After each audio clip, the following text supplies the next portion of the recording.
Hello everyone, I am नवीन कुमार और यहाँ पर एक कंपनी है जो कि हाइजीन प्रोडक्ट्स बनाती है। कंपनी का नाम है HR हाइजीन प्रोडक्ट्स। ये कंपनी 29 जुलाई से 31 जुलाई के बीच में अपना आईपीओ लेके आ रही है। 88 का इन्होंने प्राइस सेट किया है। 200 करोड़ रुपीज की वैल्यू लगाई है। 54 करोड़ रुपीज टोटल मिला के उठा रही है मार्केट से, जिसमें से 40 करोड़ रुपीज कंपनी के पास में जा रहे हैं। बाकी 11 करोड़ रुपीज कंपनी के प्रमोटर्स के पास में जा रहे हैं और यहाँ पे 3 करोड़ रुपीज हैं, ये भी कंपनी के पास में जा रहे हैं। नेक्स्ट यहाँ पे कंपनी करती क्या है, तो ये अगर हम इनकी वेबसाइट को भी चेक करने की कोशिश करते हैं तो यहाँ पर देखने को मिलता है कि ये पैड्स वगैरह बनाते हैं और इनके पास में आज के दिन 3 ब्रांड्स हैं। ये पैड्स जो हैं ये बनाते हैं, जिनके अंदर में पैड्स में इन्होंने 2 कैटेगरीज बना रखी हैं। एक तो फेमिस जो कि नॉर्मल कैटेगरी है और वुमनिका इज ए जो प्रीमियम कैटेगरी के हैं।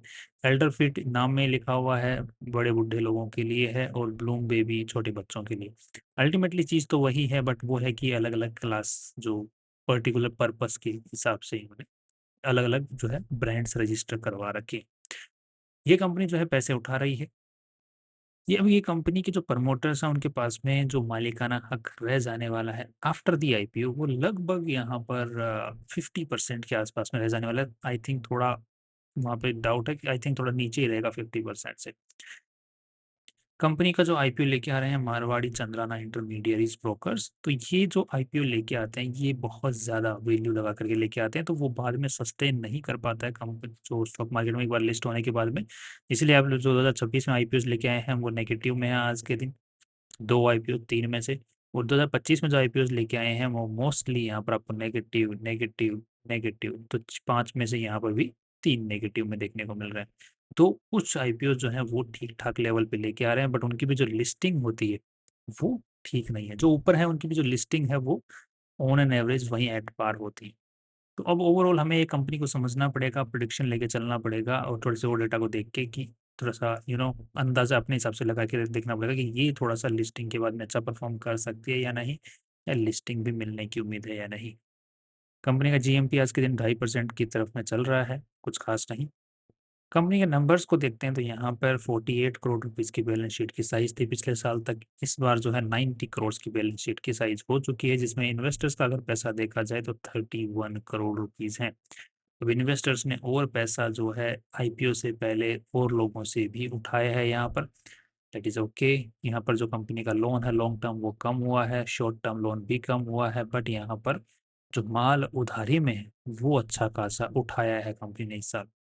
अभी पैसा मेनली बैलेंस शीट में जो लाइबिलिटी साइड में है वो एक्चुअली पड़ा किस फॉर्म में है, तो यहाँ पर देखने को मिल रहा है कि जो कंपनी ने अच्छा खासा फैक्ट्री सेटअप के अंदर में पैसा लगा रखा है, मशीनरी वगैरह के अंदर में।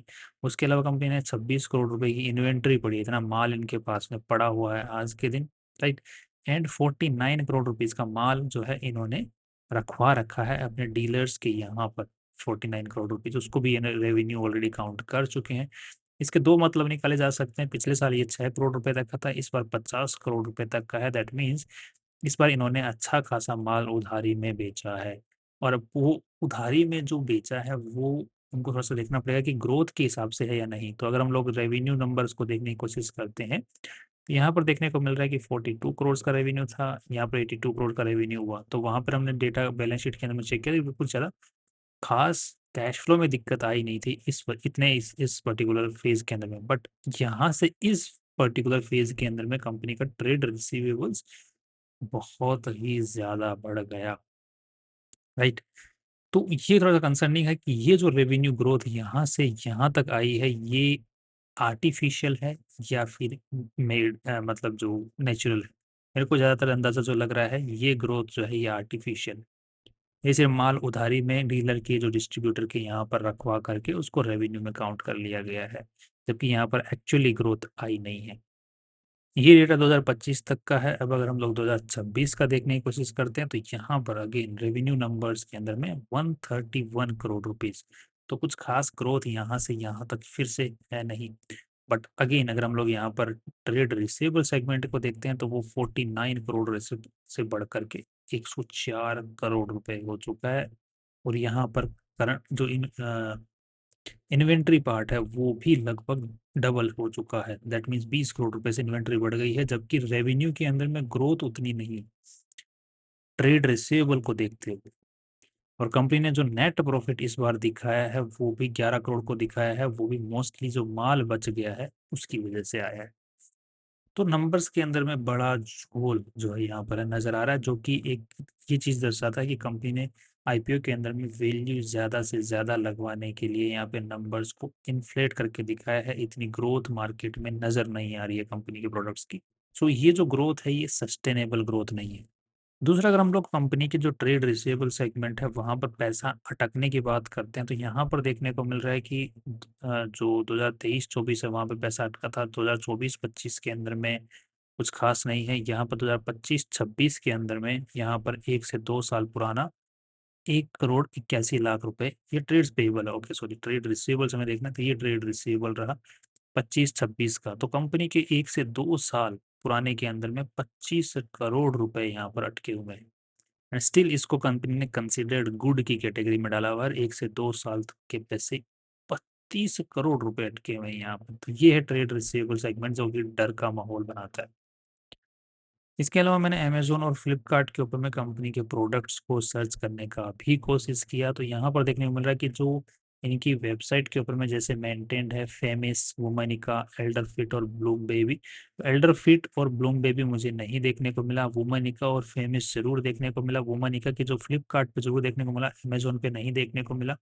फेमस जो है वो अमेजोन पे देखने को मिला जिसकी 3.9 रेटिंग थी और टोटल नंबर ऑफ रेटिंग्स बहुत कम थी। वुमनिका की जरूर रेटिंग 4.2 देखने को मिली फ्लिपकार्ट के ऊपर में, बट अगेन वो 200-300 के आसपास में ही थी और इसको आप लोग खुद भी देख सकते हैं। 4.2 200 के आसपास में, और बाकी जो है यहाँ पर ये सेम ही है प्रोडक्ट, इसके अंदर में डिफरेंट क्लासेस इन्होंने लगा रखे हैं, डिफरेंट एक क्वांटिटी के हिसाब से। इसकी 4.2 देखने को मिली। इसके अलावा अगर मैं अमेजोन पे दिखाता हूँ तो ये अमेजोन का हाल देखने को मतलब 3.9 रेटिंग, बट अगेन यहाँ पर 3.9, यहाँ पे 3.9, यहाँ पर और नीचे चलते हैं तो ये अगेन 3.5। जबकि नॉर्मली यूजुअली जो बड़ी जो कंपनियां हैं जो इस सेक्टर में काम कर रही हैं वो आज के दिन जो है उनकी 4.4 की रेटिंग चल रही है। सो अभी तक जो मेन कंसर्न नजर आया है वो कैश फ्लो को लेकर के आया है, मैनेजमेंट की इंटेंशंस को लेकर के नजर आया है, और मैनेज जो प्रमोटर्स हैं वो मोस्टली 50% के आसपास में ऑलरेडी कंपनी से निकल चुके हैं, उसको लेकर के आया है। अब कंपनी ने बोला है कि 31 करोड़ रुपए जो आईपीओ से आ रहे हैं उससे हम लोग एक नई मैन्युफैक्चरिंग फैसिलिटी सेटअप करने वाले हैं गुजरात के अंदर में, और बाकी 4 करोड़ रुपए से हम लोन चुकाने वाले हैं। अब कंपनी के अंदर में ज़्यादा से ज़्यादा पैसों की ज़रूरत है because of working capital thing. तो कंपनी को वर्किंग कैपिटल की ज़रूरत क्यों है? बिकॉज कैश फ्लो का किल्लत है। तो कंपनी के स्टिल प्रमोटर्स ने ये चूज़ किया कि हम अपनी जेब में पैसा डालते हैं instead of putting the money in the company. So ये अगेन एक बड़ा नेगेटिव पॉइंट है।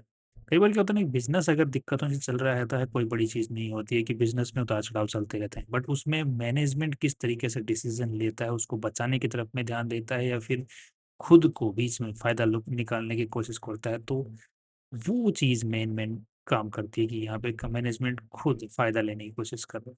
दो कंपनी के जो लोग जो नाम है जो फेमस ट्रेडमार्क्स कंपनी यूज करती है वो आज के दिन रजिस्टर्ड देखने को मिल रहे हैं। कंपनी का जो रजिस्टर्ड ऑफिस है और जो फैक्ट्री है वो आज के दिन कंपनी द्वारा ओन्ड है, और कंपनी का मेन फोकस सेलिंग पे है इंस्टेड ऑफ मैन्युफैक्चरिंग। अब मैं आपको एक चीज़ और दिखाना चाहता हूँ, कंपनी की अगर मैन्युफैक्चरिंग कैपेसिटी की बात करते हैं तो 2024-25 में कैपेसिटी यूटिलाइजेशन था 85%। यहाँ पर लगभग 10 करोड़ इन्होंने पीसेज बनाए। यहाँ पर अगेन 92% कैपेसिटी यूटिलाइजेशन है इस मशीन वन का, राइट। 11 करोड़ के आसपास में बनाए। यहाँ पर 85% कैपेसिटी यूटिलाइजेशन है मशीन टू से, एंड यहाँ पे भी 87% मशीन टू से है। लगभग यहाँ पर कुछ खास इंक्रीज कैपेसिटी यूटिलाइजेशन में नहीं है, नंबर्स में भी नहीं है। जब कैपेसिटी यूटिलाइजेशन सिमिलर सा ही है तो यहाँ पर कॉस्ट ऑफ मटेरियल कंज्यूम्ड ये ज़्यादा कैसे हुआ? यहाँ पे 48 करोड़ से 60 करोड़ के ऊपर पहुंचा कैसे, जब आपकी मशीनरी ने काम ही नहीं किया, उसका यूटिलाइजेशन सिमिलर सा ही है, और पिछले का जो सामान बन के तैयार पड़ा था वो भी लगभग 2 करोड़ रुपए का ही था। तो इतना बड़ा इंक्रीज आया कहाँ से जब उनके पास में कैपेसिटी ही नहीं है और यूटिलाइजेशन ही नहीं हुआ? और ऊपर से यूटिलाइजेशन सेम सेम सा है और still stock in trade 25 crore रुपए तक का बच भी गया। चलो ये तो मैं मान के चल लेता हूँ कि ये स्टॉक परचेज और स्टॉक इन ट्रेड की वजह से है कि आपने बना बनाया माल जो है वो खरीद के यहाँ पर रख लिया, बट ये वाला लॉजिक मेरे को समझ में नहीं आया मशीनरी के प्रोडक्शन यूटिलाइजेशन को देखते हुए। मशीनरी बिना यूटिलाइज हुए ऑटोमेटिकली एक्स्ट्रा माल बनाने लगते, पॉसिबिलिटी तो है भाई।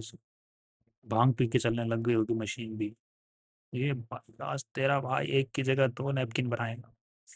ये मशीन की फोटोज वगैरह आप लोग यहाँ पर देख सकते हैं कंपनी की। कंपनी का मार्केटिंग एक्सपेंस बढ़ता जा रहा है और उसके साथ में कंपनी के नंबर्स भी बढ़ रहे हैं, बट नंबर्स के अंदर में कैश फ्लो में स्टिल दिक्कत चलती ही जा रही है। कंपनी का 50% मालिकान जो रेवेन्यू आ रहा है वो मैन्युफैक्चरिंग से आ रहा है, बाकी 50% ट्रेडिंग से आ रहा है। और कंपनी का जो नंबर रेवेन्यू आ रहा है वो एक ही कस्टमर से आधे के आसपास का रेवेन्यू आ रहा है, और बाकी जो कस्टमर्स हैं उनसे नॉर्मल रेवेन्यू आ रहा है। और कस्टमर नंबर 2 है, उसने तो अपना रेवेन्यू उल्टा कम कर दिया, मतलब इनसे माल मंगवाना उल्टा कम कर दिया। कस्टमर नंबर 3 ने भी कम कर दिया। सिर्फ एक ही कस्टमर है जिसने बढ़ाया है, और ये जो कस्टमर 1 है ये थर्ड पार्टी कॉन्ट्रैक्टर है जो कि गवर्नमेंट ऑर्डर्स पे काम करता है। फाइनल व्यू, कंपनी के जो नंबर्स हैं वो थोड़ा सा अलाइन नहीं बैठ रहे हैं। कुछ पॉजिटिविटीज़ हैं, बहुत सारा ज़्यादा नेगेटिविटीज़ हैं। नेगेटिविटीज़ बहुत ही ज़्यादा हैं। एंड पॉजिटिविटीज़ में एक चीज़ ये देखने को मिलती है कि कंपनी खुद का ब्रांड बना करके अपने आप को फैला रही है, जगह बनाने की कोशिश कर रही है। एंड जो ऑनलाइन में भी अपना स्पेस बनाने की कोशिश कर रही है। नेगेटिविटी के अंदर में नज़र आ रहा है कंपनी ने अपनी वैल्यू बहुत ज़्यादा लगवाने के चक्कर के अंदर में अपना रेवेन्यू बहुत ज़्यादा दिखाने की कोशिश कर दी, जिसके अंदर में इन्होंने बहुत सारे जो अकाउंटिंग गलत स्टेप्स उठाए हैं, ऐसा मुझे प्रतीत हो रहा है। जिसकी वजह से लॉन्ग टर्म का व्यू अभी फिलहाल के अंदर में कंपनी में बनाना सही नहीं रहेगा। मुझे लग रहा है कंपनी बहुत सस्ते में अवेलेबल हो सकती है in the future. And and that's it right. And net profit जो है इन्होंने 11 करोड़ रुपए दिखाए हैं, इसके हिसाब से लगभग 18-19 का पी रेशियो निकल के आता है, जो कि लुक्रेटिव है इस पर्टिकुलर सेगमेंट के अंदर में। बट इस नंबर के ऊपर में मेरे को डाउट है, तो we can not just complete rely on this. दूसरा पीबी रेशियो के हिसाब से अगर देखा जाए तो नेटवर्थ वाइज इस 40 करोड़ एंड 40 करोड़ रुपए और जा रहे हैं, तो 80 करोड़, 80 करोड़ के हिसाब से देखा जाए तो 2.5 का पीबी रेशियो बनता है। तो अगेन ये भी ठीक ठाक नजर आ रहा है। सो लिस्टिंग गेन हवा के बेसिस पे मिल जाए तो मिल जाए, बाकी ऐसा कुछ दम है नहीं। बाकी पंप एंड डंप चल सकता है, बिकॉज ये जो सेगमेंट है जिसमें कंपनी काम कर रही है इसके अंदर में कुछ कंपनियों को काफ़ी अच्छी खासी वैल्यू मिली हुई है, जिसकी वजह से उन कंपनियों के कंपैरिजन में चल के इस कंपनी के अंदर में जो ऑपरेटर्स हैं वो प्ले कर सकते हैं पंप एंड डंप वाला। बाकी कुछ खास कंपनी में दम आज के हिसाब से दिख नहीं रहा है, क्योंकि मोस्टली इनका जो रेवेन्यू है वो ट्रेडिंग से ही आ रहा है, और वो भी सिंगल कस्टमर से। वो पीछे हट गया है, फिर वहाँ कुछ दिक्कत हो गई, वो भी गवर्नमेंट की है ऑर्डर्स हैं, तो फिर एक बड़ी दिक्कत इस कंपनी में फेस करनी पड़ सकती है, स्टॉक प्राइस क्रैश कर सकता है। That's all my view about this company. And finally आज के हिसाब से no long term and no short term view, and listing gain only based on the हवा, जो कि आज के दिन कुछ खास नहीं बन रही है। At the closing day of this on the closing day of this particular IPO आप एक बार चेक करके उसके हिसाब से देख लें, बाकी उसकी भी मैं तो सलाह ज़्यादा दूंगा नहीं। That's all from my side. See you.